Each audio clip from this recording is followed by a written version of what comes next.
Okay. Dear colleagues, dear chairman, thank you for your invitation.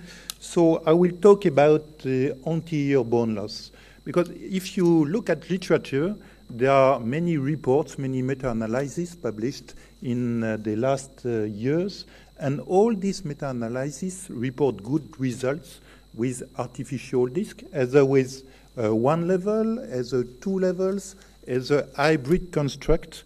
So artificial disc give good results, we know that.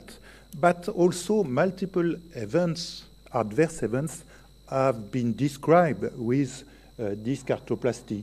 Of course, there are still problems with degeneration or this disease, segmental kyphosis, etc., etc. You know all of that. But what about anterior bone loss? And let me show you this case. I operated these patients long time ago, more than 8 years ago, and I made a 3-level disc replacement, as you can see. Perhaps, of course, you can tell me this one is too anterior. You're right. But look at the follow-up of this patient. This is 3 months follow-up, and you see there is an anterior osteolysis of the anterior part of the vertebral body of C5, and the osteolysis also of the anterior vertebral body of C6. And this is the aspect at 1 year follow-up. There was still severe osteolysis at C5 and still osteolysis at C6 level. Believe me, the patient was totally asymptomatic. She was fine, better than me, in fact. I have no more follow-up because the patient moved in the north of the France, perhaps to run away her surgeon, I don't know. But, you know, I was a little bit upset seeing this radiography. So anterior bone loss is not clearly described in literature. There are case reports only about anterior bone loss, but AO published last year a paper with 40% of anterior bone loss in a series of 50 disc replacement. So this is our technique to quantify anterior bone loss. So anterior bone loss is recorded as a percentage of anteroposterior length of the vertebral body at follow-up compared with immediate postoperative X-ray. So also anterior uncoverage of the implant is defined by 2 millimeters of more anterior implant exposure, and implant subsidence is defined as a change of 5 degrees of more of kyphotic change of the implant, or 2 millimeters of more height loss of the implant.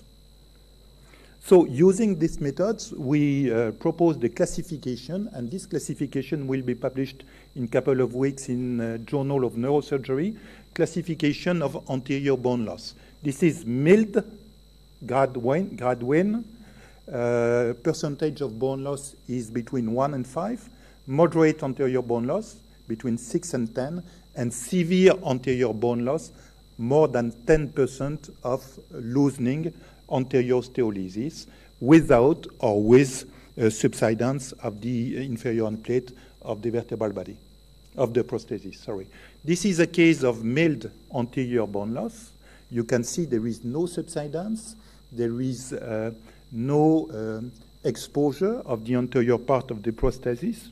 This is moderate anterior bone loss with exposure of a portion of the disc. And this is severe anterior bone loss. You can see more than 10% of anterior bone loss. And you can see also the course of this anterior bone loss. It appears generally at 3 months follow-up. The course is benign, and at 1 year or 2 years follow-up, there is a remodeling of the bone with increasing of the bone stock below the prosthesis. Another case, severe with collapse of the prosthesis. You can see the loss 8 of the vertebral body, inferior vertebral body. So we retrospectively review 185 patients operated in our unit of cervical disc arthroplasty. Some patients were operated with Brian, Discosurf, Mobici, Bagheera. It was a retrospective radiological study, and of course we follow this patient with X-ray and dynamic X-ray. So what is our results? You can see we found 64% of anterior bone loss in our series. Of course, most of them are mild, 50% of mild anterior bone loss, but 12% of moderate anterior bone loss and 3% of severe anterior bone loss. So, as I said, anterior bone loss started at 3 months follow-up. There were in our series no cases of progressive anterior bone loss after the first year follow-up, and in our series, no patient needed revision surgery. So if we compare anterior bone loss with different implants, we can see that anterior bone loss seems more important with Mobici. Only 8% of Mobici prosthesis has no anterior bone loss, and anterior bone loss, severe anterior bone loss, seems more frequent with Discosurf prosthesis. Sorry, I haven't done this precision. I have no conflict of interest in this study. So if we look at the end plate, the upper end plate, defined as superior to the index level, is more affected to the anterior bone loss. And multi-level disc replacement is a risk for anterior bone loss and also a risk for severe anterior bone loss. Anterior bone loss did not affect range of motion at follow-up, but in severe anterior bone loss, we have seen an increasing rate of fusion. So also, curiously, anterior bone loss did not affect functional score, and there is no more pain in patients with anterior bone loss. But we didn't separate moderate, mild anterior bone loss and severe anterior bone loss in these results. So what is the etiology of anterior bone loss? There are different hypotheses. We think that there are three main hypotheses. Sorry. Avascular necrosis of the anterior part of the vertebral body due to a lesion of anterior nutrient vessels. Perhaps also a resection of the anterior ligament, creating a lack of traction of the beak of the vertebral body.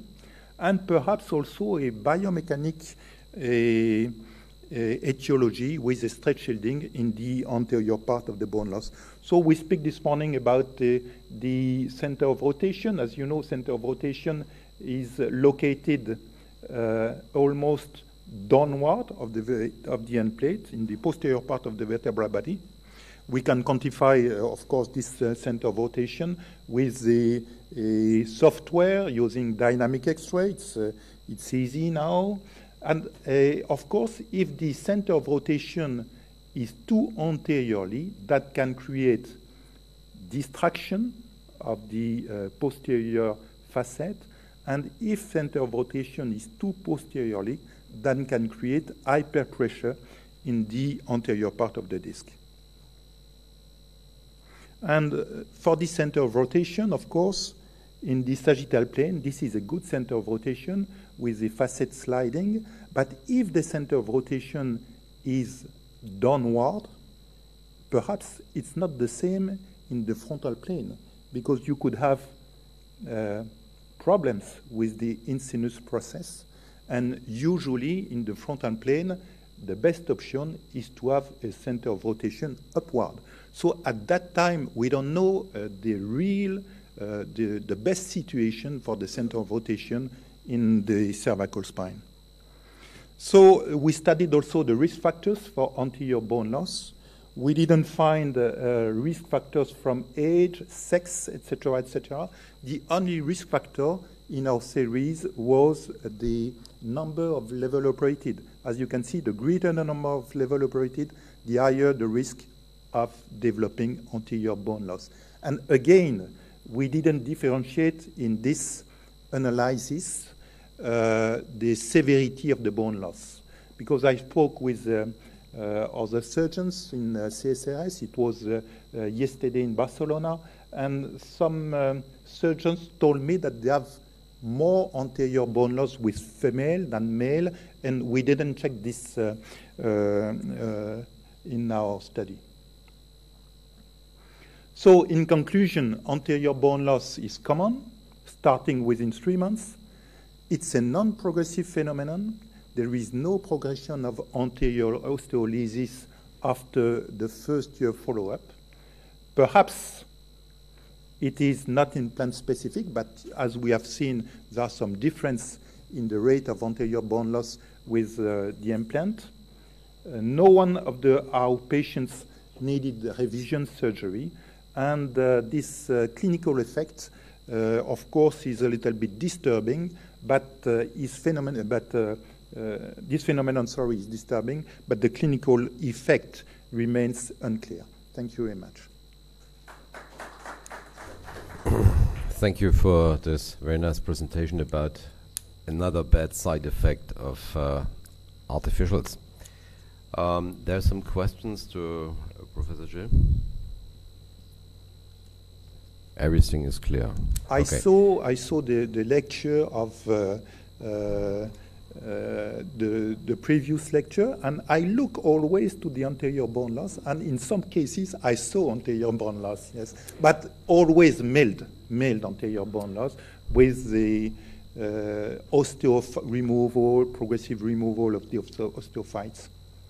Okay, all the other surgeons, thank you very much that we are not guilty, and we will hope that there's no progression of this phenomenon, so otherwise we will end up in removal of the disc and in a long level fusion. Professor Gille? I had an idea that that may be caused by the lack of stress in the anterior part. According to Wolff's law, if there is stress on the bone, there is increased mineralization and bone straightening.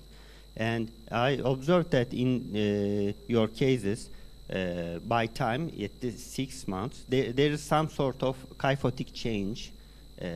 So it may result in stress in the anterior part of the corpus, and that may in turn result of increased mineral deposit and sclerosis. Yeah, I don't know if stress shielding is the good explanation, because we know stress shielding in hip replacement, in knee replacement, and generally stress shielding osteolysis appears more later, and there is no improvement generally in stress shielding condition. So I don't know it's the only one explanation of the anterior bone loss for cervical disc replacement. Probably not. Yeah, but it may result in